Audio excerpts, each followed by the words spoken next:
Good morning students. आज start करने जा रहे हैं हम टाइप्स ऑफ सॉलिड। चलिए देखते हैं हम यहाँ पे types of solid. Types of solid, solid के कितने टाइप्स। अभी आपने कहा कि सर टाइप्स ऑफ सॉलिड मतलब हम बाज़ार में कोई सामान खरीदने जाते हैं तो हम कंपेयर करते हैं कि ये सामान अच्छा है और ये सामान ख़राब है।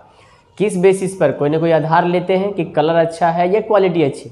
उसी तरह हम यहाँ टाइप्स ऑफ सॉलिड, सॉलिड को बांट रहे हैं तो क्वेश्चन उठता है कि किस बेसिस पर। तो यहाँ पे हम कह सकते हैं किस बेसिस पर, types of solid on the basis of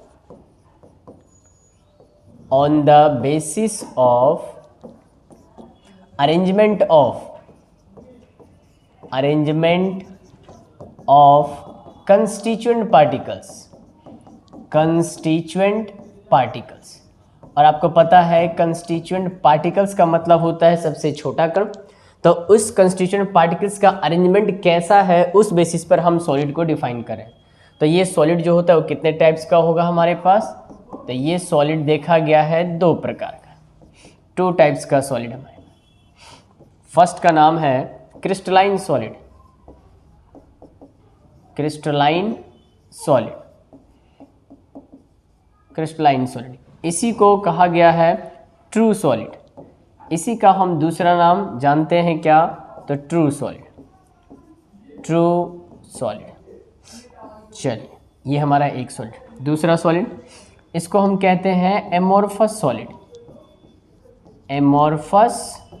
solid. इसी का दूसरा नाम, इसको हमने कहा क्रिस्टलाइन सॉलिड, इसे कह सकते हैं नॉन क्रिस्टलाइन सॉलिड।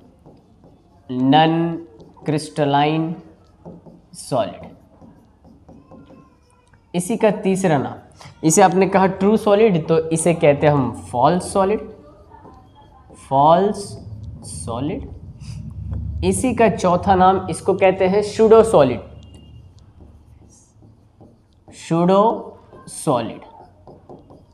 इसी का एक और नाम है हमारे पास, इसे कहते हैं हम लोग सुपर कोल्ड लिक्विड भी इसको कहते हैं। आगे बताऊंगा ऐसा क्यों, सुपर कोल्ड लिक्विड इसको क्यों कहा जाता है।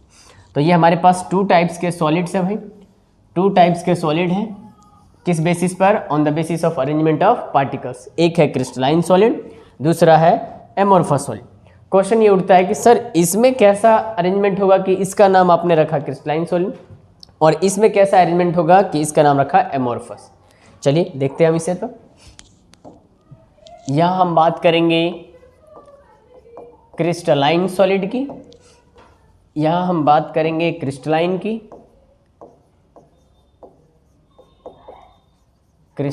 सॉलिड की, और दूसरे साइड में हम यहाँ बात करेंगे नॉन क्रिस्टलाइन यानी एमोर्फस सॉलिड की। चलिए, क्रिस्टलाइन कहता है, क्रिस्टलाइन सॉलिड ऐसे सॉलिड को कहते हैं जिसमें उसके कंस्टिट्यूएंट पार्टिकल्स का अरेंजमेंट रेगुलर हो और 3 डायमेंशनल हो, उसे हम कहते हैं क्रिस्टलाइन सॉलिड। कह सकते हैं कि the arrangement of constituent particles,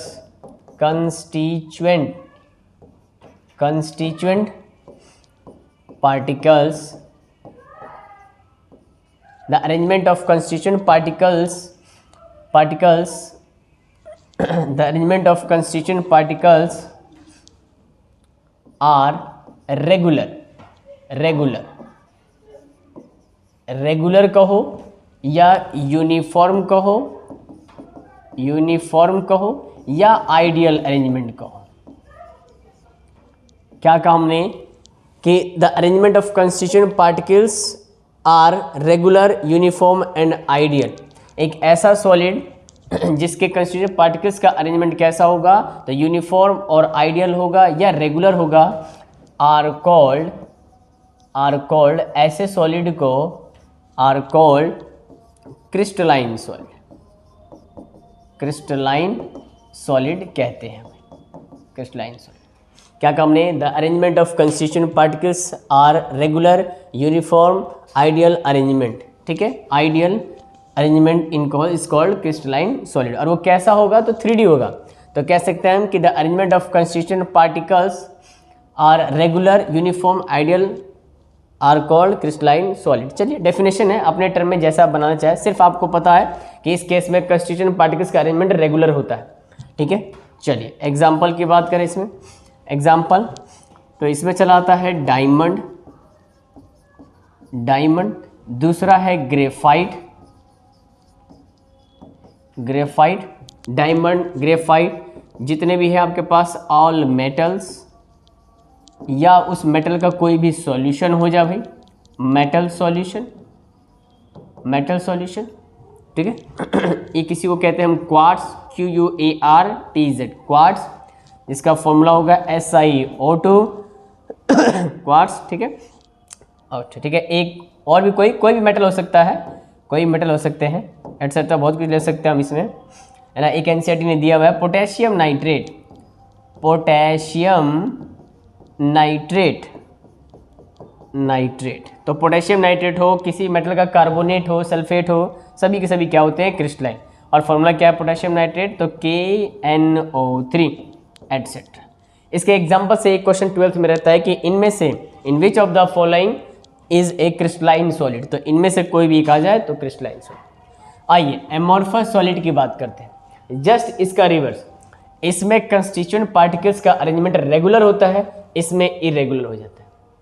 ठीक है, कह सकते हैं कि that type of solid, that type of solid which constituent particles, विच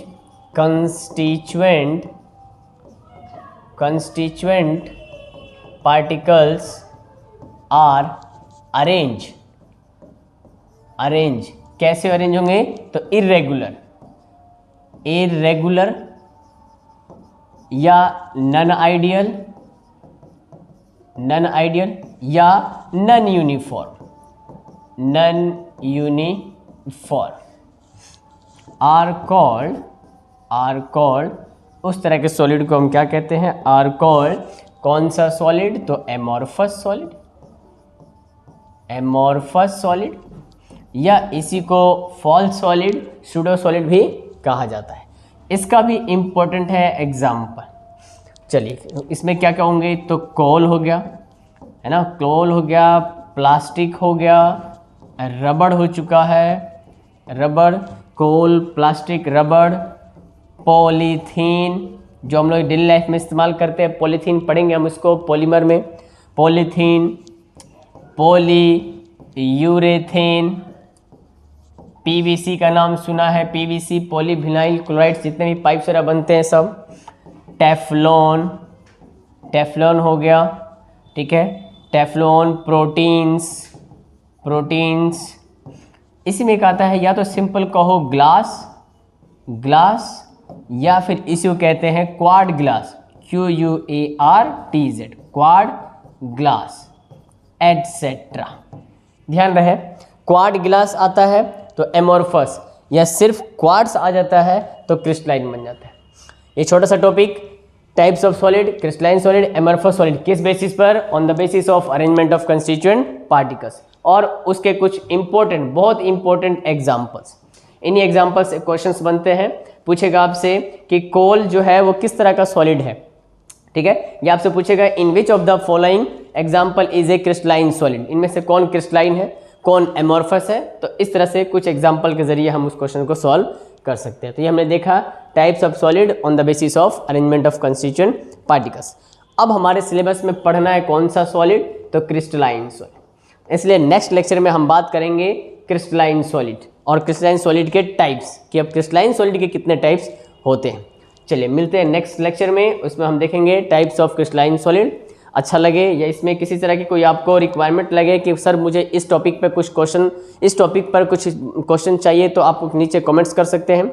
और वही छोटी सी बात कि लाइक, शेयर एंड सब्सक्राइब करते रहिए।